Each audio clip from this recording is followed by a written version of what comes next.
Assalamu alaikum. The world has become a global village. We know that. The norms are becoming similar from country to country. The cultures are dissolving to a great degree, with some still taking a bit of a while. But remember one thing, when you're getting married, the Prophet ﷺ always teaches us, look for someone who is similar to you, similar in certain ways, their habits perhaps, similar in their financial standing, similar in their religious dedication, similar in their lineage to a great degree, and so on. But my brothers and sisters, that is called kufu or kafa'ah. A person would be kufu, or the verb would be kafa'ah.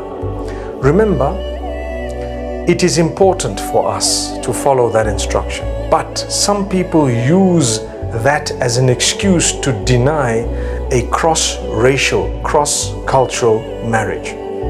Now that's not Islamic, because for as long as these people who belong to a different race, so it's cross-race, interracial marriage, for as long as they've been brought up in a similar way, say you were both brought up in London, you were both born and raised in New York, for example, both of you were born and raised in Australia, and you went to the same schools, you went through the same system, you had the same norms. Your parents might not have had those norms, but you've had them and you've brought up together.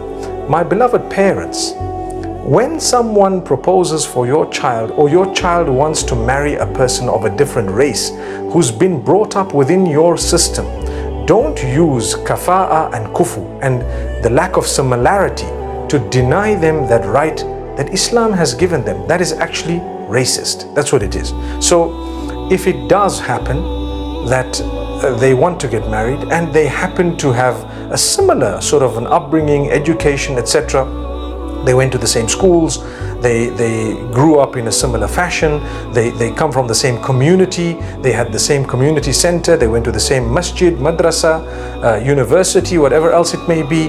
The norms are quite similar these days. So the disparity is not that huge. But where you have those people who are strictly cultural and the children themselves are also that cultural, then perhaps you may want to tell them this thing is not going to work. But let's not be racist, and let's understand Allah subhanahu wa ta'ala created all of us and He created us equal. Yes, we are encouraged to look, like the Prophet ﷺ says, at some form of similarity, but don't use that as an excuse to deny someone their right. Similarly, we're never allowed to impose on a person, never allowed to impose on a person marriage. So a groom cannot be forced, the bride cannot be forced. Don't ever force them, no matter what. My brothers and sisters, people are struggling across the globe. We're in the 21st century, and look at how people are coming to us and telling us, I've been denied this and this is wrong and that's happening, and now I'm being forced to marry and I didn't want to marry and I was compelled and I don't love the man and now I'm so and so, my heart is elsewhere. These type of things are not supposed to be. Listen to your children, talk to them, communicate with them correctly.